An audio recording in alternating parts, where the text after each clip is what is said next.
உம்முடைய கரத்திலே எங்களை நாங்கள் ஒப்பு கொடுத்து ஜெபிக்கிறோம். உம்முடைய தயவு, இரக்கம், கிருபை இம்மட்டும் எங்களுக்கு போதுமானதாக இருந்ததுக்காக ஸ்தோத்திரம் ஆண்டவரே.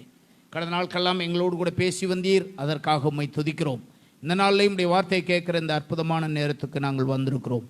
ஆண்டவர் எங்களோடு பேசுவீராக. இயேசுவின் நாமத்தில் பிதாவே, ஆமேன், ஆமேன், ஆமேன். உட்காரலாம்.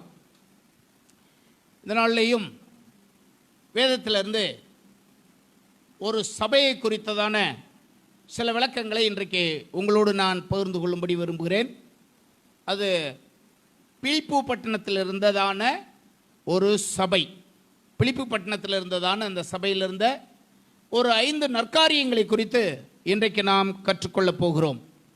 பிலிப்பு பட்டண சபையை குறித்து நான் ஏன் சொல்லப் போகிறேன் இன்றைக்கு என்றால், மற்ற எல்லா சபைகளிலேயுமே சிறந்த ஒரு சபையாக இந்த சபை இருந்ததை நாம் நிருபங்களிலே வாசிக்கும் போது நாம் அறிந்து கொள்கிறோம். பிலிப்பியர் நிருபம் அப்படி இருக்கு பாருங்க. பிலிப்பி என்பது ஒரு மக்கதோனியாவில் உள்ள ஒரு தலை சிறந்த ஒரு பட்டணம். இது மக்கதோனியாவில் உள்ள ஒரு பட்டணம். பழங்காலத்திலே ஒரு புகழ் வாய்ந்த அல்லது ஒரு பெரிய பட்டணம் அது. அப்போஸ்தலனாகிய பவுல் தன்னுடைய 2வது மிஷனரி பிரயாணத்திலே முதலாக இந்த ஊருக்கு சுவிசேஷத்தை அறிவிக்கும்படி போனார். அங்கே தான் பவுல் ஒரு தரிசனம் காண்கிறார். அப்போஸ்தலர் 16ஆம் அதிகாரத்திலே இந்த தரிசனத்தை குறித்து 9வது வசனம் 12வது வசனம் ஆகிய வசனங்களிலே பவுல் ஒரு தரிசனத்தை பெற்று இந்த தரிசனத்தின் மூலமாக இந்த பட்டணத்துக்கு ஊழியத்துக்கு போனதை நாம் படிக்கிறோம். அப்போஸ்தலர் 16ஆம் அதிகாரத்தில் நாம் படிக்கும்போது 14வது வசனத்தில் படிக்கும்போது இந்த பட்டணத்தில் ஒரு ஆறு ஓடியதாக அந்த வசனத்தில் படிக்கிறோம். அங்கே ஆற்றுக்கு பக்கத்தில் தான் முதல்ல இந்த ஊரில் ஒரு சபை உருவானது என்றும் நாம் படிக்கிறோம். முதல் ஆராதனை எங்கே ஆரம்பமானது? அந்த ஆற்றுக்கு பக்கத்தில். 14வது வசனம் 15வது வசனம் அப்போஸ்தலர் 16ஆம் அதிகாரத்தில் நீங்கள் பார்த்தீங்கன்னா இந்த ஊரில் ஒரு ஆறு ஓடிச்சு. அந்த ஆற்றுக்கு பக்கத்தில் சிலர் கூடி ஆண்டவரை முதலாவதாக ஆராதிக்க ஆரம்பித்தார்கள் அப்படின்னு நாம் பார்க்குறோம். தியத்தீரா ஊராளாகிய லீதியால் இங்கே தான் மனம் திரும்பினாள், இந்த கூட்டத்தில் தான் மனம் திரும்பினாள் என்று சொல்லி நம்ம பார்க்குறோம். அதுக்கு அடுத்த பாத்திரத்தில் இந்த பட்டணத்தில் தான் பவுலையும் சீலாவையும் பிடித்து சிறைச்சாலையில் போட்டது. இந்த பட்டணத்தில் தான் ஜெயிலில் போட்டாங்க. அப்பொழுது பவுலும் சீலாவும் அந்த ஜெயிலுக்குள்ள இருந்து தேவனை துதித்து பாடிய போது ஒரு அற்புதம் நடந்தது அப்படின்னு நம்ம பைபிளில் பார்க்குறோம்ல. அந்த ஊரும் இந்த ஊர் தான். அப்போஸ்தலர் 16ஆம் அதிகாரத்தில் உள்ள ஊர். இந்த அற்புதம் நடந்ததுக்கு பிற்பாடு அப்போஸ்தலர் 16ஆம் அதிகாரம் 16 முதல் 40 வசனங்களை நம்ம படித்தோம்னா, அந்த சிறைச்சாலை தலைவன் குடும்பத்தோடு கூட இயேசுவை ஏற்றுக்கொண்டு ஞானஸ்நானத்தை பெற்றுக்கொண்டான். அதுவும் இந்த ஊரில் நடந்தது தான். இப்படியாக அந்த ஊரில் சபை கொஞ்சம் கொஞ்சமாக வளர்ந்து பெருகினதை நாம் இந்த அப்போஸ்தலர் 16ஆம் அதிகாரத்திலே படிக்கிறோம். சபைகளுக்கு பவுல் 7 சபைகளுக்கு பவுல் நிருபம் எழுதியிருக்கிறார். 1 ரோம சபை, 2வது கொரிந்து சபை, 3வது கலாத்திய சபை, 4வது எபேசிய சபை, 5வது பிலிப்பிய சபை, 6வது கொலோசைய சபை, 7வது தெசலோனிக்கிய சபை. இந்த 7 சபைக்கு அப்போஸ்தலனாகிய பவுல் நிருபம் எழுதியிருக்கிறார். இந்த நிருபங்கள் எல்லாவற்றையும், இந்த 7 சபைக்கு எழுதப்பட்ட நிருபத்தையும் ஆராய்ந்து பார்த்தால் இந்த ஒரு சபைக்கு எழுதப்பட்ட நிருபம் மாத்திரம் எல்லாவற்றுக்கும் கொஞ்சம் வித்தியாசமாக இருக்குது. அதனால தான் இந்த சபையில் இருந்த சில நல்ல காரியங்களை நீங்களும் நானும் அறிந்து கொள்ளும்படியாக பரிசுத்த ஆவியானவருடைய துணை கொண்டு ஒரு 5 குறிப்புகளை உங்களோடு சுருக்கமாய் பகிர்ந்து கொள்ளும்படியாக விரும்புகிறேன். மற்ற சபையில் இல்லாத பல நற்காரியங்கள் இந்த ஊரில் இருந்த சபையில் இருந்ததாக நாம் படிக்கலாம்.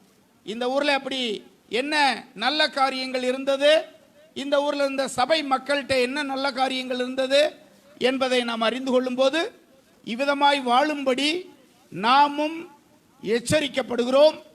இவ்விதமாய் வாழும்படி நாமும் தேவனுடைய ஆலோசனையை இதிலிருந்து நாம் பெற்றுக்கொள்கிறோம். நாமும் இப்படி வாழ வேண்டும் என்று துரிதப்பட வேண்டும் என்பதற்காக இதிலிருந்து சில காரியங்களை, சில குறிப்புகளை இன்றைக்கு உங்களோடு கூட நான் பகிர்ந்து கொள்ளும்படியாக விரும்புகிறேன். இந்த ஊரில் இருந்த சபையில் இருந்த நல்ல காரியம் என்ன? பிலிப்பியர் நிருபம் 1 அதிகாரம் 3வது வசனத்தில் போட்டிருக்கு. பிலிப்பியர் 1 அதிகாரம் 3வது வசனத்தில், சுவிசேஷம் உங்களுக்கு அறிவிக்கப்பட்ட நாள் முதல் இதுவரைக்கும் நீங்கள் அதற்கு உடன்பட்டவர்கள் ஆனபடியால் அப்படின்ற ஒரு குறிப்பை அப்போஸ்தலனாகிய பவுல் எழுதுகிறார். சுவிசேஷம் உங்களுக்கு அறிவிக்கப்பட்ட நாள்ல இருந்து வசனத்துக்கு உடன்பட்டவர்கள் இவர்கள். வசனத்துக்கு கீழ்ப்படிந்து நடக்கிறவர்கள் இந்த மக்கள். 2வது குறிப்பு 2 அதிகாரம் 14வது வசனத்தில் இருக்கு. ஜீவ வசனத்தை பிடித்து கொண்ட ஒரு சபை இந்த சபை. எதை பிடித்து கொண்டது? ஜீவ வசனத்தை பிடித்து கொண்ட ஒரு சபை இந்த சபை. 3வதாக இந்த சபையை நீங்க பாத்தீங்கன்னா 1 அதிகாரம் 29வது வசனத்தில் போட்டிருக்கு. கிறிஸ்துவின் நிமித்தம் விசுவாசிப்பதற்கு மாத்திரமல்ல, பாடுபடுவதற்கும், அதை பாடுபடுகிற ஒரு சூழ்நிலை வந்தாலும் அதை சந்தோஷமாய் ஏற்றுக்கொண்ட மக்கள் இருந்த சபை இந்த சபை. அது மாத்திரமல்ல, 4வது குறிப்பு 4 அதிகாரம் 14 முதல் 18 வசனங்களில் நம்ம படிக்கும்போது அப்பகுதியில் இருந்த பல சபைகளுக்கு பல விதங்களில் உதவி செய்த சபை என்பதை நாம் அறிந்து கொள்கிறோம். அந்த நாட்களில் அந்த பகுதியில் இருந்த பல சபைக்கு உதவி செய்த ஒரு சபையாக இந்த பிலிப்புப்பட்டின சபை இருந்ததாக நாம் படிக்கலாம். அதை பிற்பாடு நான் அதை உங்களுக்கு விளக்கி சொல்லுகிறேன். 5வது குறிப்பு 4 அதிகாரம் 1 வசனத்தில் அப்போஸ்தலனாகிய பவுல் இந்த ஒரு சபைக்கு தான் எழுதுறாரு. சகோதரரே, எனக்கு சந்தோஷமும் கிரீடமுமாய் நீங்கள் இருக்கிறீர்கள் என்று எழுதுகிறார். எனவே இந்த 5 குறிப்புகளை வச்சு பார்க்கும்போது அவர் ஊழியம் செய்த எல்லா சபையை விட பிலிப்புப்பட்டினத்தில் இருந்த விசுவாசிகள் சிறந்தவர்களாக, ஆண்டவருடைய பிள்ளைகளாக, தேவ வசனத்துக்கு முக்கியத்துவம் கொடுக்கிறவர்களாக, வேத வசனத்தை பிடித்து கொண்டவர்களாக இருந்தார்கள் என்பதை நாம் அறிந்து கொள்கிறோம். சபை என்பது இந்த கட்டடம் அல்ல. சபை என்பது ஒரு ஸ்தாபனமும் அல்ல. சபை என்றால் என்ன அப்படின்னா, ஒவ்வொரு விசுவாசியும் ஒவ்வொரு சபை. ரட்சிக்கப்பட்ட விசுவாசிகளின் கூட்டம்தான் சபை. பொதுவாக இந்த சபையை கட்டி வருவது யாரு? கர்த்தர் கட்டி வருகிறார். இயேசு கிறிஸ்து கட்டி வருகிறார். மத்தேயு 16 அதிகாரம் 18வது வசனத்திலே நாம் எல்லாம் படிக்கிறோம் அல்லவா? என் சபையை நான் கட்டுவேன் அப்படின்னு ஆண்டவர் சொன்னார். இந்த இடத்துல இருக்கிற நீங்கள் எல்லாரும், இந்த இடத்துல கூடியிருக்கிற உங்கள் எல்லாரையும் இந்த இடத்துல கொண்டு வந்து சேர்த்தது நான் அல்ல, எந்த ஒரு மனிதனும் அல்ல. தேவனே உங்களை தேடி வந்தார். தம்முடைய கரத்தை உங்களை நோக்கி நீட்டினார். தம்முடைய அன்பை உங்களுக்கு வெளிப்படுத்தினார். அவரண்டை வருவதற்கு உங்கள் ஆவியிலே ஆண்டவர் கிரியை நடப்பித்தார். தேவனே உங்களுக்காக இரத்தம் சிந்தினார், உங்களுக்காக மரித்தார். அவருடைய சபையாக நாம் எல்லாரும் கூட்டி கட்டப்பட்டு வருகிறோம். ஹல்லேலூயா. அப்போஸ்தலர் 2 அதிகாரம் 37வது வசனம், 47வது வசனம் என்று சொல்லி நாம் அந்த வசனங்களை தியானிக்கும் போது 37 நம்ம படிக்கிறோம். சகோதரரே,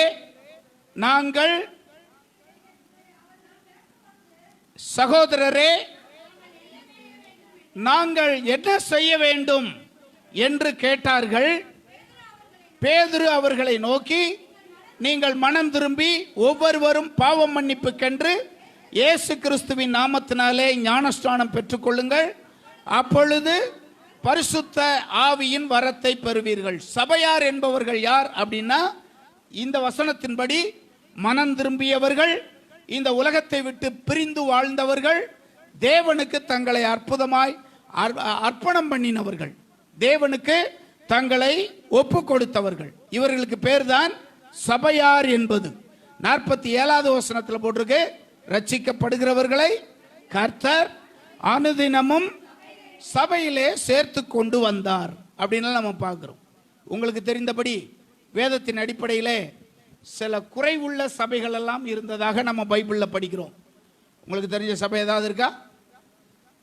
வேதத்தின் அடிப்படையில் நீங்க படிச்சு பார்த்ததுல குறைவுள்ள சபைகள் என்று உங்களுக்கு ஏதாவது ஒன்று தெரியுதா?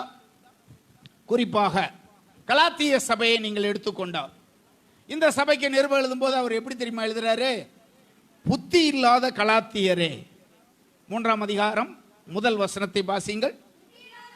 இந்த சபைக்கு எழுதும்போது எப்படி எழுதுறாரு பாருங்க, புத்தி இல்லாத கலாத்தியரே என்று அவர் கொஞ்சம் வருத்தப்பட்டு எழுதுறாரு இந்த சபைக்கு தபால் எழுதும்போது. ஏனென்றால் அந்த சபையினுடைய தன்மை அப்படிப்பட்டதாக இருந்ததை நம்ம பார்க்கிறோம். கொரிந்து சபைக்கு எழுதும்போது சில நேரத்தில் இப்படிதான் எழுதுவார், நீங்களாம் இப்படி இருக்கீங்களப்பா, புறஜாதிகள்கிட்ட சொல்லப்படாத பல காரியங்கள் கூட உங்கள்கிட்ட இருக்கு, இதை நான் கேள்விப்படும் போது ரொம்ப வேதனைப்படுறேன் என்றெல்லாம் அவர் அந்த சபைக்கு சொல்லும் போது எழுதுவார். இப்படி பல சபைகள் இருந்த காலத்தில் பிலிப்பு சபை எப்படி இருந்ததாக நம்ம பார்க்கிறோம் அப்படின்னா, வசனத்துக்கு உட்பட்டு நடக்கிற ஒரு சபையாக அது இருந்தது. நீங்களும் நானும் வசனத்துக்கு உட்பட்டு நடக்க வேண்டுமா? கண்டிப்பாக நாம் என்ன செய்யணும்? நடக்க வேண்டும். நாம் ஏன் வசனத்துக்கு உட்பட்டு நடக்க வேண்டும் அப்படின்னா, இது பல தேவ பக்தர்களால் எழுதப்பட்டாலும் இதனுடைய ஆசிரியர், இதை எழுதியவர் பரிசுத்த ஆவியானவருடைய துணை கொண்டு அவங்கெல்லாம் எழுதினாங்கன்னு நாம விசுவாசிக்கிறோம். இது தேவனுடைய வார்த்தை என்று நாம விசுவாசிக்கிறோம். இது மனிதனுடைய வார்த்தை அல்ல, இது தேவனுடைய வார்த்தை என்று விசுவாசிக்கிறோம். 68ஆம் சங்கீதம் 11வது வசனத்தில் சங்கீதக்காரன் இப்படி சொல்லுவதை நாம இப்படி படிக்கிறோம். 68:11 ஆண்டவர் வசனம் தந்தார். இதை நமக்கு தந்தவர் யாரு? ஆண்டவர் நமக்கு தந்தார். இந்த வசனத்தை, இந்த வார்த்தையை தேவன் எனக்கு தனிப்பட்ட முறையிலே எனக்கு அவர் தந்தது. ஆண்டவர் எனக்கு தனிப்பட்ட முறையில் உங்க எல்லாருக்கும் இதை கொடுத்ததாக நீங்க எண்ணணும். இது உங்க கையில கிடைச்சிருப்பது ஒரு பெரிய பாக்கியம். அது 500 வருஷத்துக்கு முன்னாடி உள்ள தமிழர்களுக்கு இது கிடைக்கல. ஆனா இப்ப நமக்கு என்ன செஞ்சிருக்கு? இந்த வார்த்தைகள் கிடைச்சிருக்கு.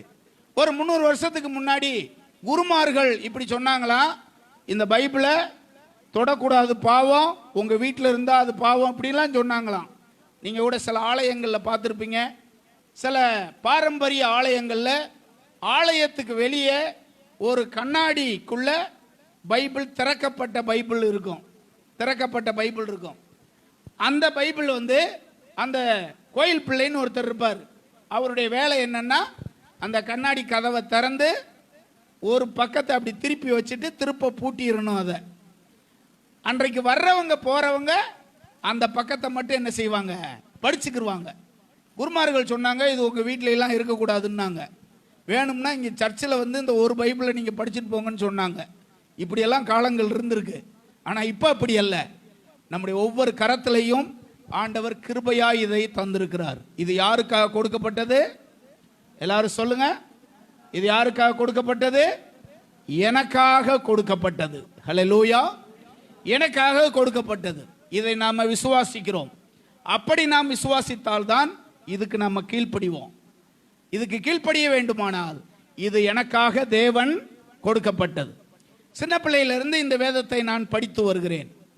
ஏறத்தாழ 30 வருஷமாக பல கோணங்களில் இந்த வேதத்தை நான் படித்து வருகிறேன். இன்னைக்கும் எனக்கு தெரியாத பல பகுதிகள் இதில் இருக்கு. எனக்கு தெரியாத பகுதிகள் இருக்கு.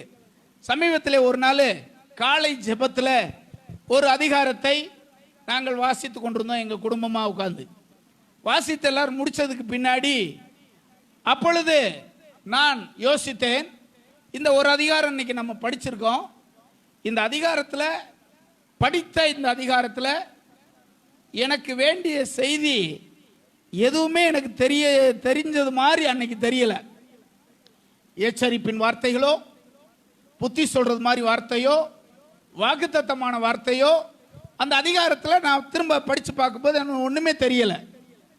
அப்பொழுது நான் இப்படி ஆண்டவர் நோக்கி பார்த்து ஜெபம் பண்ணேன். ஆண்டவரே, இந்த அதிகாரத்தை இன்னைக்கு நான் படித்த போது இன்னைக்கு எதுவும் எனக்கு தெரியாமல் இருக்கு. எனக்கு தெரியல அப்படின்றதுக்காக இது எனக்கு வேண்டாதது அல்ல. எனக்குரிய செய்தி ஏதோ அதில் இருக்கு. அது இல்லாமல் இதை எனக்கு நீர் கொடுக்க மாட்டீர். எனக்குரிய செய்தி ஒன்று இருக்கு.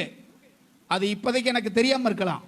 ஆனால் நிச்சயமாக இதில் உள்ள காரியங்களை எனக்கு விளங்க பண்ணுவீர் என்று ஆண்டவர் நோக்கி பார்த்து நான் சொன்னேன். நீங்களும் கூட வேதத்தை படிக்கும்போது சில காரியங்கள் விறுவிறுப்பாக இருக்கும், சில காரியங்கள் கிறுகிறுப்பாக இருக்கும். இது எனக்கு ஒன்றுமே புரியலைன்னு வச்சிடாதீங்க. உங்களுக்கு அது தெரியாமல் இருக்கலாம், எனவே அதை மூடி வச்சிடாதீங்க. ஆண்டவர் ஒரு நாளில் அதுக்குரிய விளக்கத்தை உங்களுக்கு தருவார். இது உங்களுக்காக தனிப்பட்ட முறையிலே உங்களுக்காக கொடுக்கப்பட்ட ஆண்டவருடைய வார்த்தை. அது அல்லேலூயா, ஆண்டவருடைய வார்த்தை. அது ஒருவேளை இந்த இடத்துல இருக்கிற நீங்கள் எல்லாரும் ஒரு சிலர் வேணா பைபிள் படிக்க தெரியாதவங்க இருப்பீங்க, ஒரு சிலர் 1-2 பேர். ஆனால் போன தலைமுறையில் பார்த்தீங்கன்னா அநேகம் பேருக்கு என்ன செய்யாது, படிக்க தெரியாமல் இருக்கும். என்னுடைய பெற்றோருக்கு கூட, எங்கள் அம்மா அப்பா கூட எதுவுமே வாசிக்க தெரியாது. அந்த நாட்களில் கூட எங்கள் அம்மா தினந்தோறும் பைபிளை படித்து என்னை வாசிக்க சொல்லி அவங்க கேட்பாங்க. அப்படி கேட்டு தான் அவங்க ஊழியம் பண்ணாங்க. அவங்களுக்காக படிக்க தெரியாது, என்னை வாசிக்க சொல்லி அவங்க கேட்பாங்க.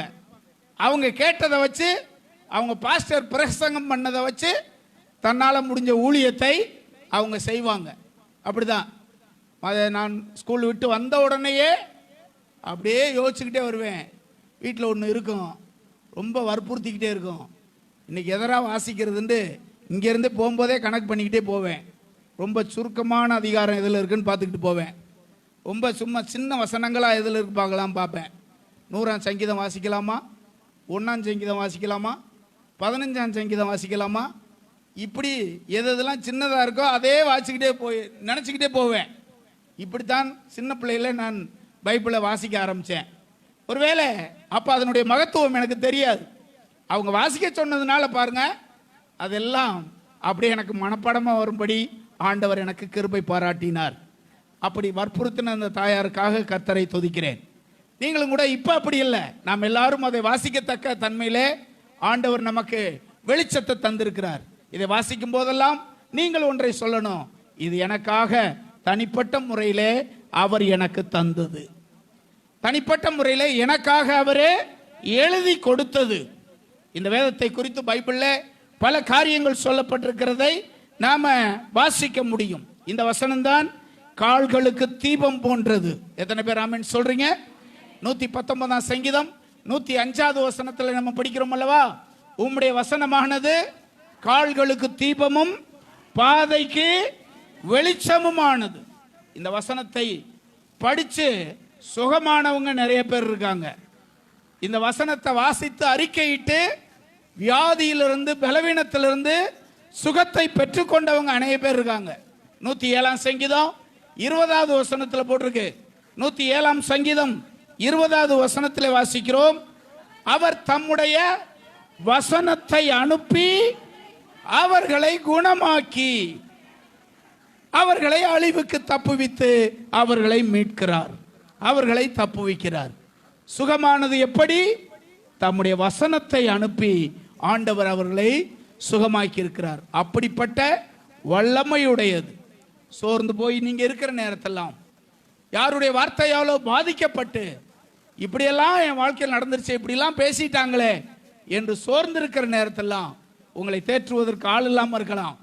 ஆனால் அந்த நேரத்தில் உங்களோடு கூட இருக்கிற இந்த வேதவசனம் இருக்கு பாருங்க, அதை எடுத்து நீங்க பார்ப்பீர்கள் என்றால் இந்த வேதவசனமே உன்னை தேற்றும், உன்னை தைரியப்படுத்தும், உன்னை வாழ வைக்கும், உனக்கு உதவியா இருக்கும். இப்படிப்பட்ட வசனம் ஆண்டவரே எனக்கு தந்தது. ஹல்லேலூயா, ஆண்டவரே எனக்கு தந்தது. அது மாத்திரமல்ல, ஒரு மனிதனை நியாயம் தீர்க்க வல்லமையுடையது. யோவான் 12ஆம் அதிகாரம், யோவான் சுவிசேஷம் 12ஆம் அதிகாரம் 48வது வசனத்தில் போட்டிருக்கு, என்னை தள்ளி என் வார்த்தைகளை ஏற்றுக்கொள்ளாதவன் எவனோ நியாயம் தீர்க்கிற நாள் ஒன்று இருக்கிறது, என்னுடைய வசனமே அவனை கடைசி நாளில் நியாயம் தீர்க்கும். அந்த வசனமே அவனை நியாயம் தீர்க்கும். யோவான் 5ஆம் அதிகாரம் 24வது வசனத்தில் நம்ம படிக்கிறோம், என் வசனத்தை கேட்டு என்னை அனுப்பினவரை விசுவாசிக்கிறவனுக்கு நித்திய ஜீவன் உண்டு. என் வசனத்தை கேட்டு என்னை அனுப்பினவரை விசுவாசிக்கிறவனுக்கு நித்திய ஜீவன் உண்டு.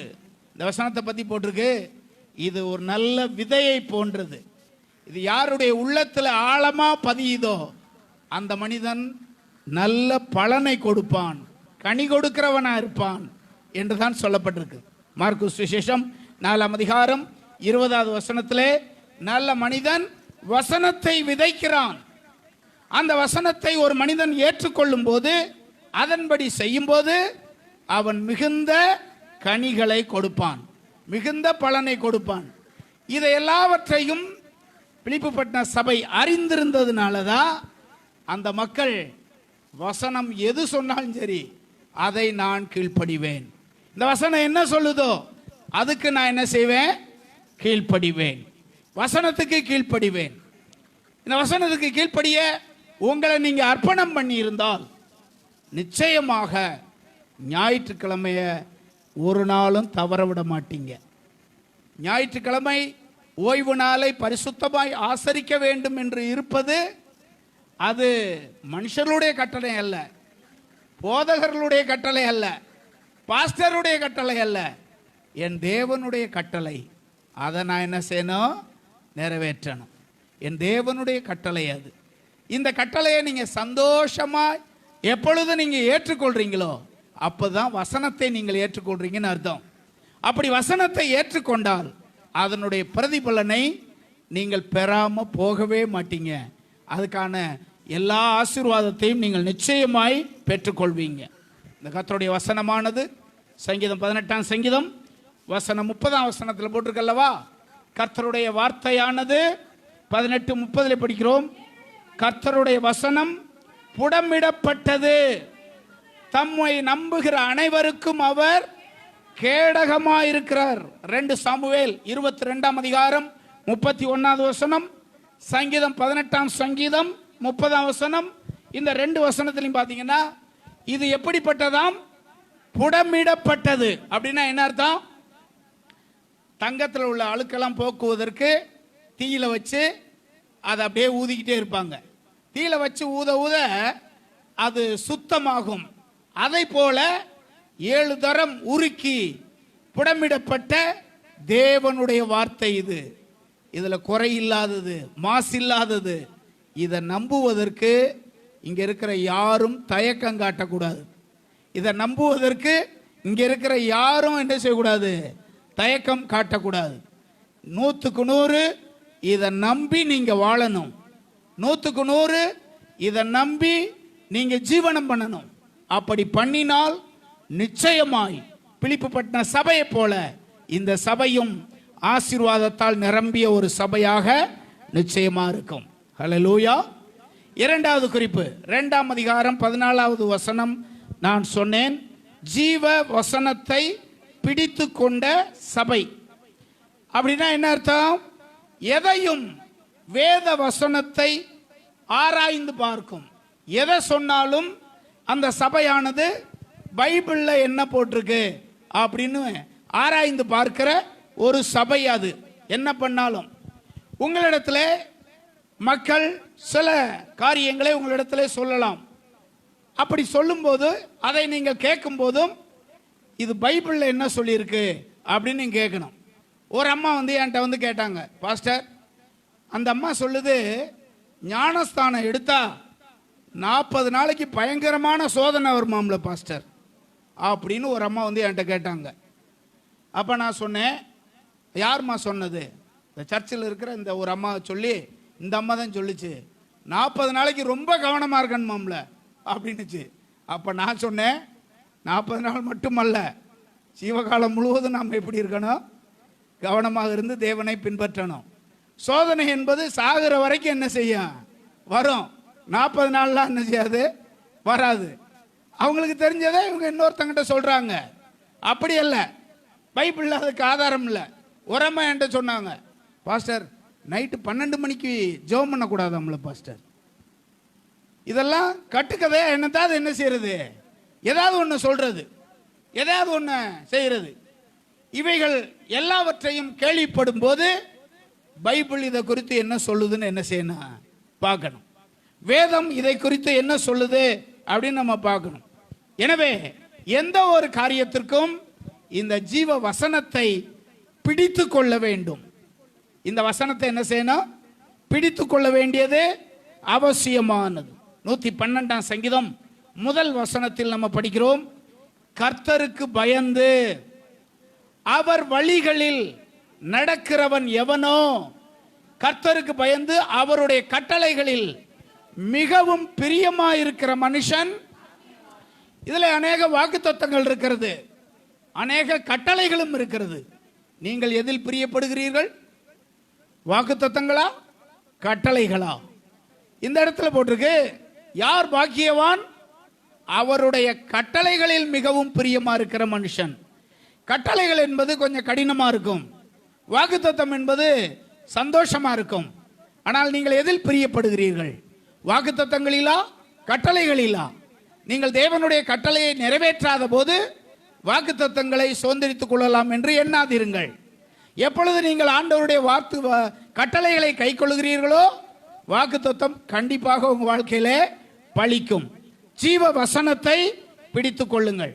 கர்த்தருடைய கிருபை உங்களிலே பெருகும்படி அவருடைய வசனத்தை எப்பொழுதும் நீங்கள் பிடித்து கொள்ளுங்கள். ஏனென்றால் அந்த இடத்துல அப்படிதான் 2ஆம் அதிகாரம் 14ஆம் வசனத்தில் போட்டிருக்கு, ஜீவ வசனத்தை பிடித்து கொண்டு. ஜீவ வசனத்தை பிடித்து கொண்டு. எதுக்கெடுத்தாலும் இந்த வசனத்தை யூஸ் பண்ணுங்க. எதுக்கெடுத்தாலும் இதை உங்கள் ஜெபங்களில் விடாப்பிடியாய் பிடித்து கொண்டு நீங்கள் ஜெபம் பண்ணுங்க. பிலிப்புப்பட்டின சபை எப்படி இருந்தது? வேத வசனத்தை பிடித்து கொண்ட ஒரு சபையாக அது இருந்தது. அவருடைய கட்டளைகளை நீங்களும் நானும் சந்தோஷமா ஏற்றுக்கொள்ளணும். அது ஆண்டவராக நமக்கு தந்திருக்கிறார். நாம் நிறைவேற்ற முடியாத ஒன்றையும் ஆண்டவர் நமக்கு தரமாட்டார். நிறைவேற்ற முடியாத ஒன்றையும் ஆண்டவர் நமக்கு தரமாட்டார். லேவியராகமத்தின் புஸ்தகம் 18வது அதிகாரம் வசனம் 30வது வசனத்திலே படிக்கிறோம். லேவியராகமம் 18ஆம் அதிகாரம் 30வது வசனத்திலே, ஆகையால் உங்களுக்கு முன் செய்யப்பட்ட அருவருப்பான முறைகளில் யாதொன்றையும் நீங்கள் செய்து அவைகளால் உங்களை தீட்டுப்படுத்தி கொள்ளாதபடிக்கு என் கட்டளைகளை கை கொள்ளுங்கள். நான் உங்கள் தேவனாகிய கர்த்தர். ஆண்டவர் உங்களிடத்தில் என்னிடத்தில் எதிர்பார்ப்பது, முன்பு நாம் செய்கிற சடங்காச்சாரங்கள் எல்லாம் தேவனுக்கு அருவருப்பை கொண்டு வந்தது. நாம் செய்கிற எல்லா சடங்குகள், முன்னே இயேசுவை ஏற்றுக்கொள்வதற்கு முன்பதாக நாம் செய்த எல்லா சடங்காச்சாரங்களும் தேவனை கோபப்படுத்தியது. அதிலிருந்து நாம் விலகி வந்த நாம் இப்பொழுது ஒன்றை செய்யணுமா? அவருடைய கட்டளைகளை கை கொள்வதற்கு நாம் முக்கியத்துவம் கொடுக்கணும். அவருடைய கட்டளைகளை அறிந்து கொள்ள வேண்டுமானால் இதை தினந்தோறும் நேசித்து நீங்க வாசிக்கணும். தினந்தோறும் நேசித்து வாசிக்கணும். இதை வாசிக்கும் போது எல்லாமே உங்களுக்கு புரியாம இருக்கலாம். அப்படி புரியலைன்றதுக்காக நீங்க அதை மடிச்சு வச்சிடக்கூடாது. தொடர்ந்து அதை என்ன செய்யுங்க, வாசிங்க. தொடர்ந்து நீங்க படிங்க. இதுவே ஜீவனும், இதுவே உங்களுக்கு சுகமும், இதுவே உங்களுக்கு வழிகாட்டியும், இதுவே உங்களுக்கு தீபமுமாய் என்று அறிந்து கொண்டு தொடர்ந்து இதை நீங்கள் பின்பற்றுவதற்கு உங்களை அர்ப்பணம் பண்ணுங்கள். 3வது குறிப்பு, பிலிப்பியர் நிருபம் 1ஆம் அதிகாரம் 29வது வசனத்தில் படிக்கிறோம். அந்த வசனத்தில் இப்படி சொல்லப்பட்டிருக்கிறது. 1:29 வாசிக்கிறோம்.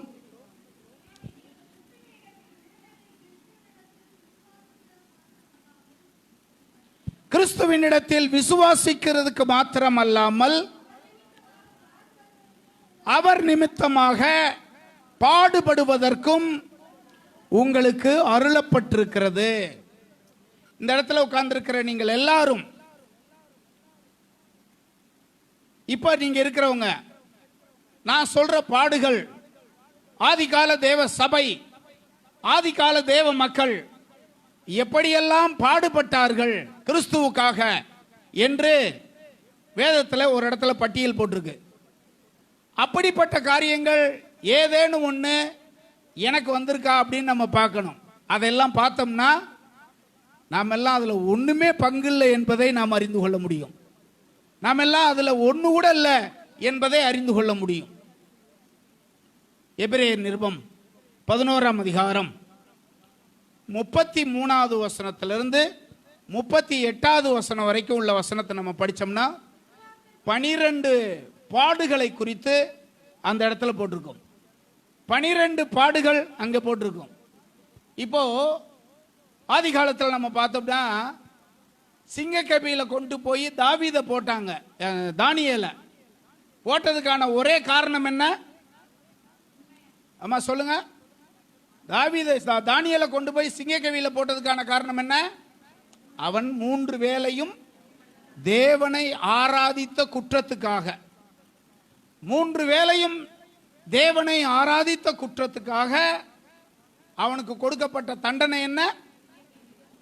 சிங்கங்களுக்கு இரையாகும்படி போடப்பட்டாங்க. இது தானியேலை பத்தி மட்டும்தான் பைபிள்ல நமக்கு எழுதியிருக்கு, சிங்கங்களுக்கு போட்டது. ஆனால் பல மன்னர்கள் பல தேவ பிள்ளைகளை மிருகங்களுக்கு இரையாகும்படி அவங்கள்ட்ட தூக்கி போட்டிருக்காங்க. இதெல்லாம் நம்ம பல புஸ்தகங்களின் மூலமாக நம்ம படிச்சுக்கிறோம், பல புஸ்தகங்கள் மூலமாக அறிந்து கொள்கிறோம். சிங்கங்களுக்கு இரையாக, புலிக்கு இரையாக தூக்கி போட்டு அவங்க எல்லாரும் அதை பார்த்து சந்தோஷப்பட்டிருக்காங்க.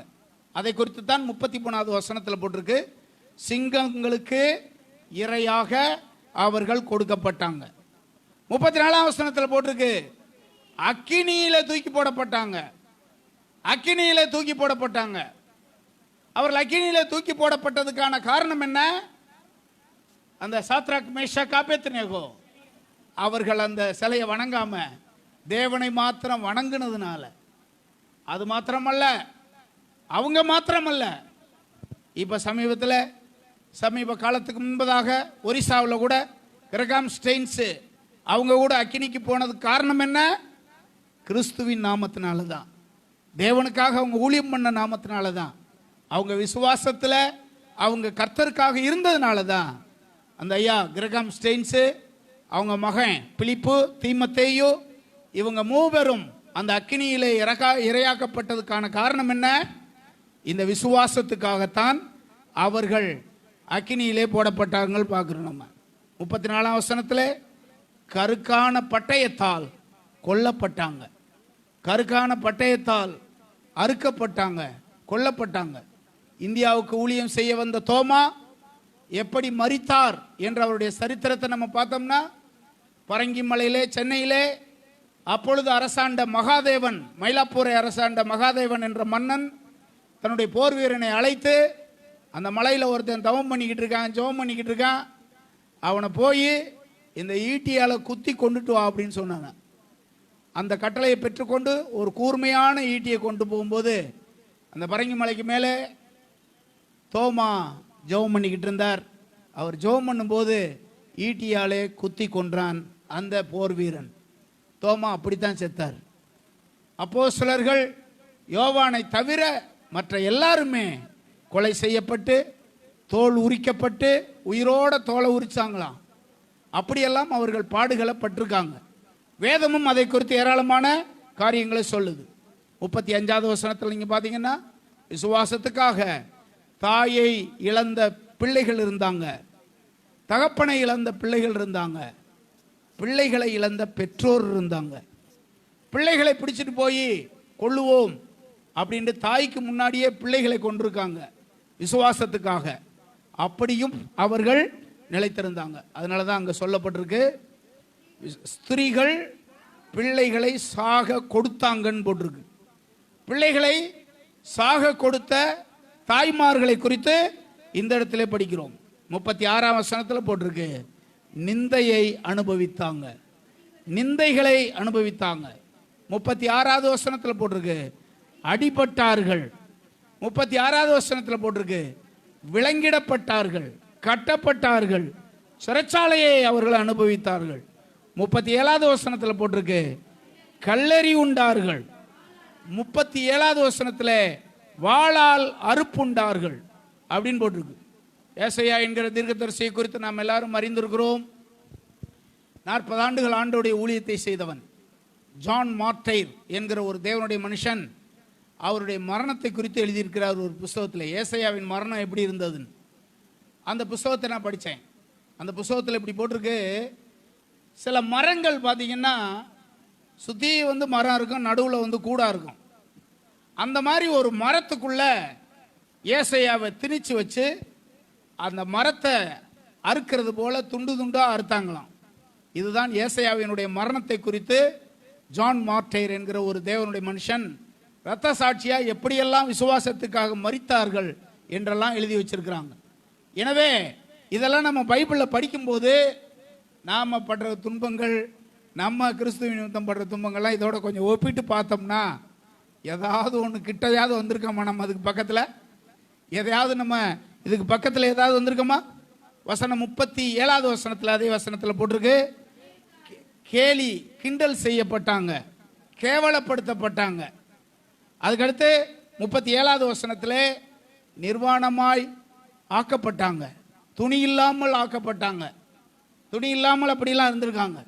சமீபத்தில் நம்ம மணிப்பூரில் அந்த சகோதரிகளை குறித்தெல்லாம் நம்ம வீடியோவில் பார்த்தோம். அவங்கெல்லாம் கிறிஸ்தவங்க. அப்படிப்பட்ட சூழ்நிலைகள் அன்றைக்கு மாத்திரமல்ல, இன்றைக்கும் உலகத்தில் தேவனுடைய பிள்ளைகளுக்கு நடக்கிறது. இதெல்லாம் இருக்கிறது. இப்பொழுது நீங்கள் பார்த்தீங்கன்னா அவங்க யாருமே வீட்டில் கிடையாது, எல்லா முகாம்களில் தான் தங்க வச்சிருக்கிறாங்க. ஒரு 50 பேர் இருக்கிற இடத்துல ஒரு 200 பேர் 300 பேர் தங்க வச்சிருக்கிறாங்க. வீடுகள்லாம் அவங்களுக்கு எல்லாம் எரிக்கப்பட்டதாக இருக்குது, ஆலயங்கள் எரிக்கப்பட்டதாக இருக்குது. இப்படிப்பட்ட காரியங்கள் நம்ம நாட்டிலே நடக்குது, உலகத்தின் பல நாட்டில் நடக்குது. அதுக்கு ஒரே காரணம் என்னன்னா, கிறிஸ்துவை ஏற்றுக்கொண்டது நிமித்தமாகத்தான். வசனம் 38வது வசனத்தில் போட்டிருக்கு, அவர்கள் வீட்டை விட்டு துரத்தப்பட்டு மலைகளிலேயும் குன்றுகளிலேயும் வனாந்தரத்திலேயும் வாழ்ந்தாங்க. இவைகள் எல்லாம் நடந்ததுக்கான ஒரே காரணம் என்னவென்றால், இந்த இயேசுவை இரட்சகராக ஏற்றுக்கொண்ட ஒரே காரணத்தினால. இந்த 12 விதமான துன்பங்களை குறித்து இந்த 34 முதல் 38 வசனங்களில் வரிசையாக நம்ம பார்க்கலாம். இதெல்லாம் நடந்து வருகிறது. பைபிளில் போட்டிருக்கு, இயேசு கிறிஸ்து தம்முடைய சுவிசேஷத்தில் இப்படி சொன்னார், நீங்கள் துன்பப்படுவீர்கள், நீங்கள் துக்கப்படுவீர்கள், உங்களுக்கு நிச்சயமான சோதனைகள் பிரச்சனைகள் இவைகள் எல்லாம் வரும். சங்கீதம் 34:19 போட்டிருக்கு, நீதிமானுக்கு துன்பமே வராதுன்னு போடல, அங்க எப்படி போட்டிருக்கு, நீதிமானுக்கு வரும் துன்பங்கள் அநேகமா இருக்கும். கிறிஸ்துவ நிமித்தமாக சிறைச்சாலைக்கு போய் சிறைச்சாலையிலிருந்து அற்புதமாய் விடுதலையாக்கப்பட்ட பேதுரு தன்னுடைய நிருபத்தில் இப்படி எழுதுறார். 1 பேதுரு 3ஆம் அதிகாரம் வசனம் 14ஆம் வசனத்தில் இப்படி எழுதுவாரு, நீதியின் நிமித்தம் கிறிஸ்துவின் நிமித்தம் நீங்கள் துன்பப்பட்டால் நீங்க எப்படிப்பட்டவங்களா இருப்பீங்க? பாக்கியவான்களா இருப்பீர்கள். 1 பேதுரு 4ஆம் அதிகாரம் 14ஆம் வசனத்தில் போட்டிருக்கு, நிந்திக்கப்பட்டால் துன்பப்படுத்தப்பட்டால் பாக்கியவான்கள், நிந்திக்கப்பட்டால் பாக்கியவான்கள். நீங்க இருக்கிற இடத்துல, நீங்க வாழ்ற இடத்துல ஒரு மாதிரி உங்களை நினைக்கலாம், பேசலாம், உங்களை துன்பத்துக்குள்ளாக்கலாம், ஒரு மாதிரி பேசலாம். அப்படி பேசினாலும் இதெல்லாம் நீங்க எப்படி எண்ணிக்கொள்ள வேண்டும்? சந்தோஷமான நீங்க ஏற்றுக்கொள்ளணும். சந்தோஷமா என்ன செய்யணும்? ஏற்றுக்கொள்ளணும். 50 வருஷத்துக்கு முன்பதாக எங்க ஊர்ல ரட்சிக்கப்பட்ட உடனே வீட்டுக்காரர் இருக்கும்போதே தாலி இல்லாமல் இருந்தது எங்கள் அம்மா ஒரே ஆள் தான். அந்த பக்கம் ரட்சிக்கப்பட்ட உடனே அந்த காலத்தில் இருந்த அந்த சபையில் நகைகள் எல்லாத்தையும் கலட்டினா தான் ஞானஸ்தானமே கொடுப்பாங்க. அப்படி உடனே மொட்டை ஆயிடுச்சு. கேட்குறவங்க முதல்ல பார்த்தோன்னே என்ன தெரியுமா கேட்பாங்க? உங்கள் வீட்டுக்காரர் எப்போ செத்தாருன்னு தான் கேட்பாங்க. அது ரட்சிக்கப்பட்ட போது அதுக்கு வயசு 30 வயசு அப்படி தான் கேட்பாங்க. எங்கள் வீட்டுக்கு பல பாஸ்டருங்க வருவாங்க. இந்த பாஸ்டருங்களோட எல்லாம் தொடர்பு படுத்தி பேசுவாங்க. எங்கள் அம்மாவை ஊரை விட்டு ஒதுக்கி வச்சுட்டாங்க. அப்படிப்பட்ட பல்வேறு பிரச்சனைகள் வந்த போதும் ஆண்டவருக்காக வைராக்கியமாக நிற்பதற்கு ஆண்டவர் துணை செய்தார். எத்தனையோ பிரச்சனைகள் போராட்டங்கள்லாம் வந்தது. இப்போ உங்களுக்கு அப்படியெல்லாம் வரல. உங்களுக்கு ஊரை விட்டு ஒதுக்கி வைக்கிறது அதெல்லாம் இப்போ உங்களுக்கு யாருக்கும் வரல. 50 வருஷத்துக்கு முன்னாடி அப்படிலாம் என் குடும்பத்தில் வந்தது. சேர்ந்து ஜெபம் பண்ணுறதுக்கு ஆள் கிடையாது. கூட பாஸ்டர் அடிக்கடி பார்க்க முடியாத ஒரு 15 கிலோமீட்டருக்கு அந்த பக்கம் இருப்பார், போக முடியாது. பார்க்க முடியாது. அப்படிப்பட்ட ஒரு சூழ்நிலையான அந்த நேரத்தில் எத்தனையோ பாடுகள், பிரச்சனைகள் இதெல்லாம் வரும். அப்படிப்பட்ட சூழ்நிலைகள்லாம் வரும். எங்களுக்கு புளிய மரம் இருக்குது, இப்போ புளியங்காய் பழம்லாம் இருக்குது. எங்கள் அப்பாவுக்கு திடீர்னு சோம்பலாம் ஆயிடுச்சு. இப்போ சரியான நேரத்தில் அது பூரா உழுப்பணும். அந்த மரங்களில் இருக்கிறது பூரா யாரும் ஊரை விட்டு ஒதுக்கி வச்சுட்டாங்க. யாரும் பேச மாட்டாங்க, யாருமே வரமாட்டேன்ட்டாங்க. இப்படிப்பட்ட தண்டனைகள்லாம் அந்த மக்கள் என்ன செய்கிறாங்க, ஊர் மக்கள் கொடுக்குறாங்க. இந்த பிரசங்கத்தை எங்கள் ஊரில் இருக்கிற சிலரே கேட்குறாங்க. அப்போல்லாம் நான் போகும்போது சொல்லுவாங்க, இப்படியெல்லாம் அந்த காலத்தில் சொன்னதெல்லாம் போய் சர்ச்சில் சொல்கிறியப்பா, உங்கள் சர்ச்சில் இப்படிலாம் சொல்கிறியன்னா அந்த பெரியவங்கெல்லாம் கேட்பாங்க என்னைய. அதில் கர்த்தருடைய கிருபை என்னென்னா, அவங்க பிள்ளைகள்லாம் ரட்சிக்கப்பட்டிருக்காங்க, அநேகர் ஊழியத்துலேயும் இப்போ வந்துட்டாங்க. அப்படி நிலச்சிருந்ததுனால தான் அதெல்லாம் நடந்திருக்கு. அந்த காலத்தில் அப்படியெல்லாம் நிலச்சிருந்ததுனால தான் கர்த்தர் அந்த ஊரில் ஒரு பெரிய மாற்றத்தை செய்து பலர் ஊழியக்காரங்களை எழும்பி வருவதற்கு ஆண்டவர் உதவி செஞ்சுருக்கிறார். அப்படியெல்லாம் கிருபை பாராட்டி இருக்கிறார். எதுக்காக நான் சொல்கிறேன்னா, அந்த மாதிரியான பிரச்சனைகள்லாம் நமக்கு இல்லை. நமக்கு வர்ற ஒரு சின்ன சின்ன பிரச்சனையிலேயே நம்ம சோர்ந்து போயிடுறோம். விசுவாச பிள்ளைகளுக்கு அந்த காலத்தில் எப்படியெல்லாம் நடந்திருக்கு பாருங்க, அப்படியாக இப்போ நமக்கு நடக்குது. ஆனால் நாம இந்த நேரத்திலே நம்ம சோர்ந்து போயிட்டோம்னா, இந்த சின்ன சின்ன பிரச்சனைகள் வரும்போதே நாம ஒரு மாதிரி ஆயிட்டோம்னா, வர்ற பிரச்சனைகள் அதிகமாக வரும்போது நாம் என்ன செய்வோம்? நம்ம எல்லாரும் யோசிச்சு பார்க்க வேண்டியது அவசியமாக இருக்கிறது. மோசேக்கு முன்னாடி 2 இருந்துச்சு. ஒன்று இளவரசனாகி அடுத்த ராஜாவாகிற ஒரு பதவி, இன்னொன்று தம்முடைய சொந்த ஜனங்களோடு துன்பத்தை அனுபவிக்கிற இன்னொன்று. அது 11ஆம் அதிகாரம் எபிரேயர் நிருபத்தில் அதை குறித்து நம்ம படிக்கிறோம். அதை குறித்து 24 முதல் 26 வசனங்களை நம்ம படிக்கிறோம். அவன் எதை பாக்கியம் என்று எண்ணினான்? தேவனுடைய ஜனங்களோடே துன்பத்தை அனுபவிப்பதை தெரிந்து கொண்டான். இனி வரும் பலன் மேல் நோக்கமாகி எகிப்தில் உள்ள பொக்கிஷங்கள் எல்லாவற்றிலேயும் கிறிஸ்துவின் நிமித்தம் வருகிற நிந்தையை அதிக பாக்கியம் என்று எண்ணினான். கரங்களை உயர்த்தி ஆமென் சொல்லுங்க. இந்த சபை இருக்கு பாருங்க, பிலிப்பு பட்டின சபை ஆதி காலத்தில் எப்படி இருந்திருக்கும்னு நினைக்கிறீங்க? பல்வேறு பிரச்சனைகள், பல்வேறு காரியங்கள் அங்கே இருந்திருக்கும். 1-2 பேர் இயேசுவை ஏற்றுக்கொண்டு வந்திருப்பாங்க. ஊரை விட்டு கண்டிப்பாக ஒதுக்கி வச்சிருப்பாங்க, சாதியை விட்டு ஒதுக்கி வச்சிருப்பாங்க, சொந்த பந்தம்லாம் ஒதுக்கி வச்சிருப்பாங்க. இதெல்லாம் நடந்திருக்கும். அவங்க ஒரு மாதிரியா உள்ளத்தில் இருக்கும்போது தான் பரிசுத்த ஆவியானவரால் ஏவப்பட்டு இந்த வசனத்தை எழுதுறாரு. பிலிப்பியரே, நீங்கள் ஆண்டவருடைய சத்தியத்தின் நிமித்தம், அந்த இடத்துல நம்ம படிக்கிறோம் 1:29 கிறிஸ்துவ நிமித்தம் அவரை விசுவாசிப்பதற்கு மாத்திரமல்ல, அவர் நிமித்தமாக பாடுபடுவதற்கும் உங்களுக்கு தேவனால் அருளப்பட்டிருக்கிறது. இதை நீங்க அறிந்து கொள்ளுங்க. யாராவது உங்களை தப்பா பேசுறாங்களா? அதை சந்தோஷத்தோட நீங்கள் பொறுத்தால் இதற்குரிய பிரதிபலனை நிச்சயமா பெற்றுக்கொள்வீங்க. அதற்குரிய பிரதிபலனை நீங்க நிச்சயமா பெற்றுக்கொள்வீங்க. ஒரு நாள் நம்ம அம்மா எஸ்தரம்மா முன்னாடி இருந்தாங்க. அந்த அம்மா அவங்க ஒரு நாள் என்கிட்ட ஒரு தபாலை காமிச்சு இப்படி சொன்னாங்க. அந்த டிபார்ட்மெண்ட்ல இருந்த அந்த அம்மா உண்மையா இருந்ததுனால பாருங்க, அந்த அம்மா மேல பல குற்றச்சாட்டுகளை அந்த டிபார்ட்மெண்ட்ல இருக்கிற எல்லாரும் சேர்ந்து எழுதிட்டாங்க. அது எழுதுனதுக்கு ஒரே காரணம், அந்த அம்மா உண்மையா இருந்ததுனால. இன்னைக்கும் அநேக அலுவலகங்களில் தேவனுடைய பிள்ளைகள் வேலை பார்க்குறாங்க. அவங்கெல்லாம் சாதாரணமாக அங்கே வேலை பார்க்க முடியாது. பல்வேறு பிரச்சனைகள் மத்தியில் தான் இருப்பாங்க. இவன் இங்கேருந்து போயிட்டா நல்லதுறான்னு நினைப்பாங்க. எப்படியெல்லாம் குற்றஞ்சாட்ட முடியுமோ அதெல்லாம் குற்றஞ்சாட்டுவாங்க. ஆனாலும் அவைகள் எல்லாவற்றையும் நாம் பொறுமையோடு சகித்தால் நிச்சயமாக இதற்குரிய பிரதிபலனை தேவனிடமிருந்து நீங்கள் பெற்றுக்கொள்வீங்க. பிலிப்பு பட்டின சபை எப்படி இருந்தது? அவர் நிமித்தம் விசுவாசிக்கிறதுக்கு மாத்திரம் அல்ல, அவர் நிமித்தம் பாடுபடுவதற்கும் அது அவர்களுக்கு அருளப்பட்டதாக இருந்தது. ஹல்லேலூயா. 4வது குறிப்பு, பவுலுக்கு மற்ற சபைகளுக்கு ஊழியம் செய்வதற்கு உதவி செய்யக்கூடிய சபையாக இந்த சபை இருந்தது. 4ஆம் அதிகாரம் 14, 15, 16, 17 அந்த வசனங்களை மட்டும் படிங்க.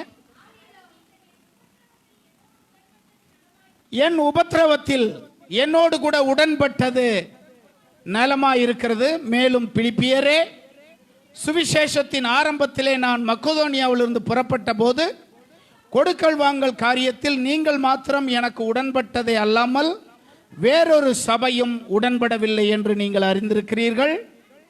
நான் தெசலோனிக்கேயிலே இருந்தபோதும் என் குறைச்சலை நீக்கும்படி நீங்கள் 2 தரம் எனக்கு அனுப்பினீர்கள். அடுத்த வசனம், உபகாரத்தை நான் நாடாமல் உங்கள் கணக்குக்கு பலன் பெருகும்படியே நாடுகிறேன். அடுத்த வசனம், எல்லாம் எனக்கு கிடைத்தது, பரிபூரணமும் உண்டாயிருக்கிறது. உங்களால் அனுப்பப்பட்டவைகளை சுகந்த வாசனையும் தேவனுக்கு பிரியமான உகந்த பலியுமாக எப்பாப்ரோதீத்துவின் கையிலே வர பற்றி கொண்டபடியால் நான் இப்போது திருப்தி அடைந்திருக்கிறேன். இது ஒரு சபையை குறித்து அப்போஸ்தலனாகிய பவுல் சொல்றார். அவருக்கு கீழே பல சபைகள் இருக்கு. ஆனா இந்த கொடுக்கல் வாங்கல் காரியத்துல இந்த சபையை குறித்து அவர் எப்படி தெரியுமா சொல்றாரு? நீங்கள் கொடுத்த இந்த காணிக்கையின் மூலமாக தேவனுக்கு பிரியமான சுகந்த வாசனையான பலியாக எப்பாப்ரோதீத்துவின் கையிலே வர பற்றி கொண்டபடியினால் நான் இப்பொழுது ஒரு தேவையோடு கூட இருக்கிறார் அந்த அப்போஸ்தலனாகிய பவுல். அப்பொழுது ஒரு சபை ஒரு காணிக்கை ரெடி பண்ணி ஒரு தேவனுடைய ஊழியக்காரன் கையில கொடுத்து, எப்படியாவது அவர் கையில போய் என்ன செய்யுங்க, கொடுத்துருங்க என்று அனுப்பி கொடுத்ததாம். அந்த சபையை அவர் பாராட்டி எழுதுறார். நீங்க அதுல ஒரு வார்த்தை சொல்றாரு பாருங்க, வேற எந்த சபையும் அப்படி செய்யல அப்படின்னு ஒரு வார்த்தை சொல்லுவார். 17வது வசனமாவது அந்த வசனத்தை போடுங்க. 17 அதுக்கு முதல் வசனம் 16. நான் தெசலோனிக்கேயிலே இருந்த போதும், இதை பாருங்க, பிலிப்பியரே, சுவிசேஷன் ஆரம்பத்திலே நான் மக்கதோனியாவில் இருந்து புறப்பட்ட போது கொடுக்கல் வாங்கல் காரியத்தில் நீங்கள் மாத்திரம் எனக்கு உடன்பட்டதே அல்லாமல். 15வது வசனம், வேறு ஒரு சபையும். அப்படின்னா என்ன அர்த்தம்?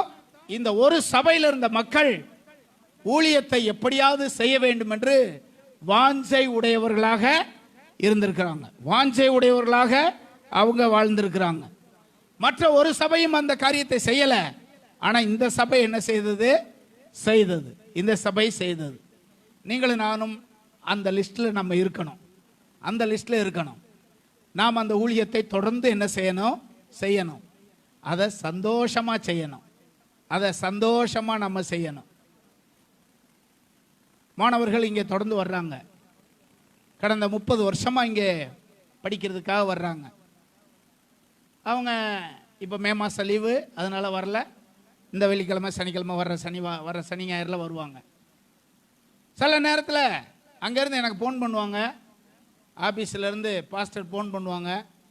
எல்லா மாணவர்களும் ஊருக்கு போயிட்டாங்க, உங்கள்கிட்ட வர்ற மாணவர்கள் இருக்காங்க, இவங்க போக எக்ஸ்ட்ரா ஒரு பையன் இருக்கார், அவர் அனுப்பி விடுறோம், கொஞ்சம் சமாளிச்சுக்கிருவீங்களா, அவரையும் அனுப்புகிறோம் அப்படின்னு கேட்பாங்க என்கிட்ட. அப்போ நான் ஒரே பதில் தான் சொல்லுவேன், ஒன்றும் அனுப்பி விடுங்க பாஸ்டர், ஒன்றும் பிரச்சனை இல்லை, சமாளிச்சுக்கலாம் பாஸ்டர் அப்படின்னு நான் சொல்லுவேன். ஏன்னா அது எனக்கு ஆண்டவர் கொடுத்த ஒரு ஊழியம்.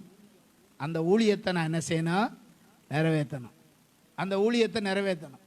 இங்கே உள்ள பாஸ்டருங்களை கடந்த 7-8 வருஷமாக ஒவ்வொரு மாதமும் அந்த போதகர்களை அழைத்து அவங்களுக்கு நல்ல சாப்பாடு கொடுத்து அப்படியெல்லாம் செய்கிறத நம்ம சபையாக செய்கிறோம். உங்களில் சிலர் அதுக்கான காணிக்கையெல்லாம் கூட நீங்கள் கொடுப்பீங்க. அடுத்த வாரம் அந்த கூட்டம் இங்கே இருக்குது, பாஸ்டர் கூட்டம். அவங்கள கூட்டி வந்து வச்சு, அதெல்லாம் என்னுடைய வயசுக்கு கம்மியானவங்க தான் எல்லாருமே, அவங்கள கூட்டி வந்து வந்துச்சு அவங்கள தைரியப்படுத்தி அவங்க நல்ல சாப்பாடு கொடுத்து அப்படியெல்லாம் நம்ம அவங்கள அனுப்புகிறோம். ஒவ்வொரு மாதமும் அதை செய்கிறோம். கட்டாயத்தினால இல்லை, அதை சந்தோஷமாக செய்கிறோம். நீங்களாம் அது காணிக்க கொடுக்குறீங்கள, அதில் ஒரு பகுதி எடுத்து அதுக்காக நம்ம என்ன செய்கிறோம்? அதில் செலவு பண்ணுறோம் ஊழியக்காரங்களுக்கு. இதை நம்ம செய்யணுமா செய்யக்கூடாதா? கண்டிப்பாக நம்ம எல்லாரும் என்ன செய்யணும். கண்டிப்பாக நம்ம செய்யணும். நம்ம எல்லாரும் அந்த ஊழியத்தை நம்ம செய்யணும். அது நம்முடைய கடமை என்று நாம் எண்ணணும். இந்த பகுதியில் நாம் ஒரு பிலிப்பு சபையை போல என்ன செய்யணும்? இருக்கணும். மற்ற ஊழியங்களுக்கு உதவுவது, மற்ற சபைகளுக்கு உதவுவது, மற்றவங்களை ஏழைப்பாளைகளுக்கு உதவுவது, இது எல்லாத்தையும் நாம் என்ன செய்யணும். அந்த காலத்தில் பிலிப்பு சபை மட்டும் அதை என்ன செஞ்சிருக்கு பாருங்க, அதை செய்ததை நாம் படிக்கிறோம். எனவே அந்த சபையை போல இன்னும் அதிகமான ஊழியத்தை நம்ம என்ன செய்யணும்? நாம செய்யணும். இன்னும் அதிகமாக அந்த காரியங்களை நம்ம செய்யணும். மனிதர்களுக்காக அல்ல, தேவனுக்காக அதை என்ன செய்யணும். இதை ஏன் நான் இதை எதுக்காக நான் செய்ய முடிவு பண்ணேன் அப்படின்னா, நான் போய் படித்தேன் பார்த்தீங்களா, சென்னையில் பைபிள் ஸ்கூலில் போய் படிக்கும்போது அவங்களுக்கு நமக்கு எந்த சம்பந்தமே கிடையாது. அவங்க இன்னும் சொல்ல போனால் அவங்க மலையாளத்தை சேர்ந்தவங்க, தமிழ்நாட்டுக்காரங்க கூட கிடையாது.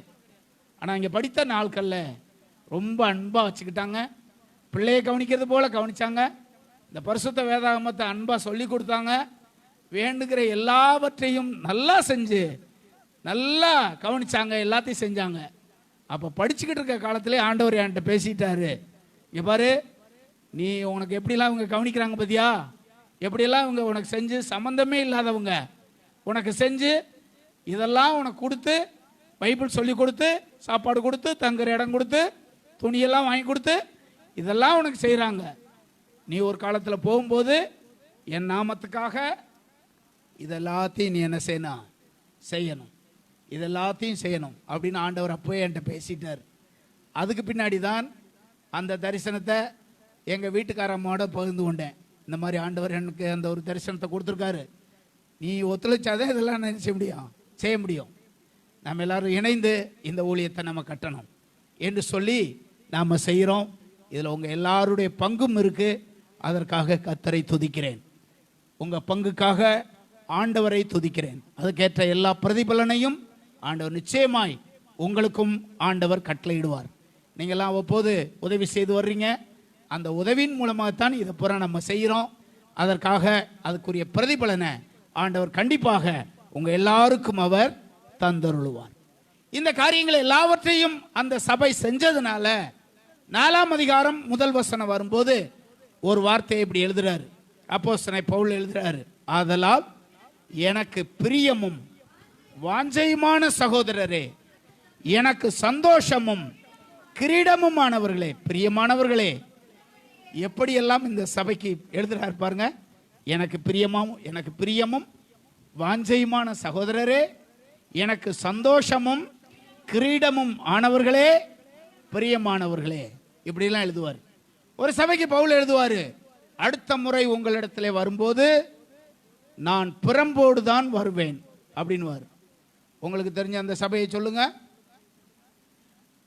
அதானே பாஸ்டர், நாங்கள் இப்போ தானே பாஸ்டர் வந்து உட்காந்துருக்கோம், திருப்புன்னு வந்து எங்கள்கிட்ட கேட்டிங்கன்னா எங்களுக்கு என்ன தெரியும் போகுது பாஸ்டர். அடுத்த வட்டம் உங்கள்கிட்ட வரும்போது நான் புறம்போடு வருவேன் அப்படின்னு ஒரு சபையை பார்த்து சொன்னால் எப்படி இருக்கும்? ஒரு கடிதத்தில் எழுதி, உங்கள் வீட்டுக்கு பாஸ்டர் வர்றாரு, முதல் நாளே ஃபோன் பண்ணிவிட்டு இந்த வட்டம் நாளைக்கு வருவேன் உங்கள் வீட்டுக்கு, வரும்போது எப்படி வருவேன் அப்படின்னு சொன்னால் எப்படி இருக்கும் உங்களுக்கு? அவர் எப்படி சொல்கிறாரு அப்படின்னா, ஒரு பிள்ளைகிட்ட சொல்கிறது மாதிரி சொல்கிறாரு. இவர் ரொம்ப பிரயாசப்பட்டு அந்த ஊழியத்தை கட்டி அதை நேசிக்கிறபடினால இப்படி சொல்கிறாரு. சொன்னது வேற எந்த சபையும் கிடையாதுமா, அதே கலாத்திய சபை தான். அடுத்த முறை வரும்போது எப்படி வருவேன், அடுத்த வட்டம் வரும்போது இப்படிலாம் சில சபைக்கு சொன்ன பவுல் இந்த சபைக்கு மட்டும் எப்படி சொல்றாரு பாருங்க. பிரியமானவர்களே, எனக்கு சந்தோஷமும் கிரீடமும் ஆனவர்களே. பிரியமானவர்களே, இப்படியெல்லாம் பேசும்போது ஒரு டிஃபரெண்ட் இந்த சபையில் இருந்திருக்குமா இல்லையா? அந்த சபைக்கு இந்த சபைக்கும் ஒரு வித்தியாசம் இருந்ததா இல்லையா? நீங்களும் நானும் ஆண்டவருடைய பார்வையில் அப்படிப்பட்டவங்களா இருக்கணும். நம்ம எப்படிப்பட்டவங்களா இருக்கணும்? தேவன் நம்ம எல்லாரையும் பார்க்கிறாரு, நம்ம எல்லாரையும் பார்க்கிறாரு. சபை என்பது எல்லாமே ஒண்ணுதான். எபேசு சபை, கலாத்திய சபை, ரோம சபை, கொரிந்திய சபை, தெசலோனிக்கே சபை, பல சபைகள் இருந்துச்சு. ஆனா இந்த சபைக்கு சொல்லும்போது மட்டும் எப்படி சொல்றாரு பாருங்க. பிரியமானவர்களே, எனக்கு சந்தோஷமா இருக்கிறவங்களே, எனக்கு கிரீடமா இருக்கிறவங்களே, இப்படியெல்லாம் ஒரு சொல்லும்படி நம்முடைய ஜீவியம், நம்முடைய கிரியைகள் அப்படிப்பட்டதா இருக்கணும். எத்தனை பேர் ஆமென் சொல்லுவீங்க? இந்த வசனத்தை கேட்டுக்கொண்டிருக்கும் போதே தேவன் என்னை இப்படி மாற்ற வேண்டும் என்று நம்ம ஜெபம் பண்ணிக்கிட்டே இருக்கணும். நான் இப்படிப்பட்டவனா மாறணும், நான் இப்படிப்பட்டவனா மாறணும். ஆண்டவர் என்னை பார்க்குறாரு, தேவன் என்னை கவனிக்கிறாரு. அவர் என்னை பார்த்து இப்படி சொல்லுவாரா? அவர் என்னை பார்த்து இப்படி சொல்லுவாரா? என்னை பார்த்து இப்படி சொல்லணும் ஆண்டவர். அதுக்கு என்னுடைய ஜீவியமும் என்னுடைய கிரியைகளும் அவருடைய நாமத்துக்காக நான் செய்கிற ஒவ்வொரு காரியமும் அப்படி இருந்தால் நிச்சயமா நம்முடைய சபையை பார்த்து ஆண்டவர் எப்படி சொல்லுவாரு? எனக்கு பிரியமானவர்களே, என் வாஞ்சையானவர்களே, எனக்கு சந்தோஷமானவர்களே, எனக்கு கிரீடமானவர்களே என்று ஆண்டவர் சொல்லத்தக்க அளவில் என்னுடைய ஜீவியம் இருக்கணும். எத்தனை பேர் அதை வாஞ்சிக்கிறீங்க? அல்லேலூயா. இப்படிப்பட்ட நல்ல சபையை ஆண்டவர் அந்த காலத்தில் வச்சிருந்தார். இந்த சபையை இன்னைக்கு நமக்கு முன்னாடி கொண்டு வந்து நிறுத்தி இருக்கிறார். இந்த பிலிப்பி பட்டின சபையை போல வசனத்தை பிடித்து கொண்ட சபையாக, வசனத்துக்கு கீழ்ப்படுகிற சபையாக, கிறிஸ்துவ நிமித்தம் வருகிற பாடுகள் வந்தாலும் அதை சந்தோஷமாய் ஏற்றுக்கொள்ளுகிற சபையாக, மற்ற சபைகளுக்கு உதவி செய்கிற சபையாக, தேவனுடைய பார்வையிலே கிரீடத்தை போன்ற சபையாக நாம் எல்லாரும் இருப்பதற்கு நாம் அப்படிப்பட்டவர்களாய் மாறும்படி ஆண்டவர் எதிர்பார்க்கிறார். நம்மை அர்ப்பணம் பண்ணுவோம், நம்மை ஒப்பு கொடுப்போம். தேவன் நம்மை கண்டு இவ்விதமாய் அழைக்கத்தக்க அளவுக்கு நம்முடைய ஜீவியத்தை நாம் காத்து கொள்ளுவோம். ஆண்டவர் நமக்கு உதவி செய்வாராக. நாம் எல்லாரும் எழுந்திருந்து ஆண்டவர் சமூகத்தில் நம்மை அர்ப்பணம் பண்ணி இவ்விதமாய் நான் வாழும்படி என்னை உம்முடைய சமூகத்தில் அர்ப்பணம் பண்ணுறேன் ஆண்டவரே. இவ்விதமாய் ஜீவனம் பண்ணும்படி என்னை உம்முடைய சமூகத்தில் ஒப்பு கொடுக்கிறேன் ஆண்டவரே. என்னை உம்முடைய சமூகத்திலே நான் அர்ப்பணம் பண்ணுகிறேன் ஆண்டவரே. எந்த நிலைமையிலேயும் வசனத்துக்கு கீழ்ப்படிவதற்கு உங்களை ஒப்பு கொடுங்க. எந்த சூழ்நிலையிலேயும் வசனத்தை மீறிடாதீங்க. ஆண்டவருடைய கட்டளைய மீறாதபடிக்கு என்னை காத்து கொள்ளுவதற்கான பலனை தேவரீர் எனக்கு தந்து என்னை நடத்தும் என்று தேவனை நோக்கி பார்த்து கேளுங்க. எந்த நிலைமையிலேயும் ஆண்டவரே உடைய வசனத்துக்கு விரோதமாய் நான் போய்விடாதபடிக்கு என்னை காத்து கொள்ளும் ஆண்டவரே என்று ஆண்டவர் சமூகத்தில் அர்ப்பணம் பண்ணுங்க. தேவனுடைய சமூகத்தில் ஒப்பு கொடுங்க. தேவனுடைய கரத்தில் ஒப்பு கொடுங்க. தேவனுடைய சமூகத்தில் ஒப்பு கொடுங்க. வசனத்துக்கு என்னை ஒப்பு கொடுக்கிறேன் ஆண்டவரே. வசனத்துக்கு என்னை அர்ப்பணிக்கிறேன் ஆண்டவரே. வசனத்துக்கு என்னை அர்ப்பணிக்கிறேன் ஆண்டவரே. உம்முடைய கட்டளைக்கு என்னை அர்ப்பணிக்கிறேன் ஆண்டவரே. நீர் எனக்காக எழுதி கொடுத்தது இது. தனிப்பட்ட முறையிலே எனக்காக எழுதி கொடுத்தது. இதை நேசித்து வாசிக்கவும் இதன்படி வாழவும் என்னை பலப்படுத்தி நடத்துங்க ஆண்டவரே. எனக்கு உதவி செய்யும் ஆண்டவரே. வசனத்தை பிடித்துக் கொள்ள எனக்கு உதவி செய்யும் ஆண்டவரே. எங்க சபைக்கு அந்த உதவி செய்ய ஆண்டவரே. எந்த நிலைமையிலேயும் வசனத்தை பிடித்துக் கொள்ள, எந்த நிலைமையிலேயும் உம்மை சார்ந்து கொள்ள, உம்முடைய வார்த்தையை சார்ந்து கொண்டு நடக்க எங்க எல்லாருக்கும் கிருபை பாராட்ட வேண்டும் என்று ஜெபிக்கிறோம் ஆண்டவரே. ஆண்டவரே, வேதத்திலேயும் சரித்திரத்திலேயும் நாங்க பார்க்கும்போது உம்முடைய நாமத்தின் நிமித்தம் உம்முடைய ஜனங்கள் எவ்வளவோ பாடுகளை, துன்பங்களை விசுவாசத்தினாலே அவர்கள் அனுபவிச்சிருக்காங்க. விசுவாசத்திற்காக எத்தனையோ காரியங்களை அவங்க இழந்திருக்காங்க. நாட்டை இழந்தவர்கள் உண்டு, பெற்றோரை இழந்த பிள்ளைகள் உண்டு, பிள்ளைகளை இழந்த பெற்றோர் உண்டு, சொத்துக்களை இழந்தவங்க உண்டு, ஜீவனை விட்டவங்க உண்டு. உமக்காக நிந்தைகளையும் அடிகளையும் அவமானங்களையும் சகித்தவர்களை குறித்து நாங்கள் படிக்கும்போது எங்களுக்கு வருகிற இந்த துன்பங்கள்லாம் பெருசு இல்லை ஆண்டவரே. உமக்காக வாழ்வதற்கு எங்களை பரிபூர்ணமா அர்ப்பணிக்கிறோம் ஆண்டவரே. உமக்காக வாழ்வதற்கு எங்களை பரிபூர்ணமா சபையா அர்ப்பணிக்கிறோம் ஆண்டவரே. அது மாத்திரமல்ல ஆண்டவரே, எங்களுக்கு கொடுத்திருக்கிற பலன்படி இன்னும் அநேக தேவ பிள்ளைகளுக்கு நாங்க உதவுகிறவர்களா இருக்கணும் ஆண்டவரே. எங்கள் கரங்களை நீர் இன்னும் பலப்படுத்தி அநேகருக்கு உதவி செய்ய, அநேக ஊழியர்களுக்கு உதவி செய்ய, அநேகரை பலப்படுத்த, அநேகரை திடப்படுத்த எங்களை ஒரு தீமோத்தேயுவை போல எங்களை எழுப்பும்படியாக ஜெபிக்கிறோம். எங்க சபையை நீர் அப்படி எழுப்பும்படியாக ஜெபிக்கிறோம் ஆண்டவரே. அந்த கிருபையும் பாக்கியத்தையும் எங்களுக்கு தொடர்ந்து தருவீராக. எங்கள் எல்லாரையும், எங்கள் கிரியைகளையும் நீர் பார்க்கிறீர் ஆண்டவரே. எல்லாரை காட்டிலும் எங்கள் கிரியைகள் சிறந்ததா இருக்கணும். எங்கள் கிரியைகள் சிறந்ததா இருக்கணும். எங்களை அர்ப்பணிக்கிறோம் ஆண்டவரே. அப்படி இருந்தால் நிச்சயமாய் எங்களை பார்த்து இப்படி சொல்லுவீர், எனக்கு பிரியமும் எனக்கு சந்தோஷமும் எனக்கு கிரீடமுமாய் இருக்கிறவர்களே என்று நீர் சொல்லத்தக்க அளவுக்கு எங்களுடைய ஜீவியம் உமக்கு பிரியமா இருக்கணும் ஆண்டவரே. எங்கள் ஜீவியம் உமக்கு பிரியமா இருக்கணும் ஆண்டவரே. உமக்காக நாங்கள் செய்கிற கிரியைகள் ஒவ்வொன்றும் உம்முடைய சமூகத்தில் வந்து எட்டத்தக்கதாக எங்களுடைய ஒவ்வொரு செயல்களும் இருக்கணும் ஆண்டவரே. சபையாக எங்கள் எல்லாரையும் நாங்கள் அர்ப்பணிக்கிறோம், எங்களை ஒப்பு கொடுக்கிறோம். ஒரு பிலிப்பு பட்டணத்தில் அந்த காலத்தில் இருந்த சபையை போல எங்கள் சபையும் விசுவாசத்தில் நிலைத்து நின்று பெருகத்தக்கதாக நீர் உதவி செய்ய வேண்டும் என்று ஜெபிக்கிறோம். உம்முடைய கரத்தில் எங்களை அர்ப்பணிக்கிறோம். அந்த கிருபையும் பாக்கியத்தையும் தொடர்ந்து எங்களுக்கு தருவீராக, உதவி செய்வீராக.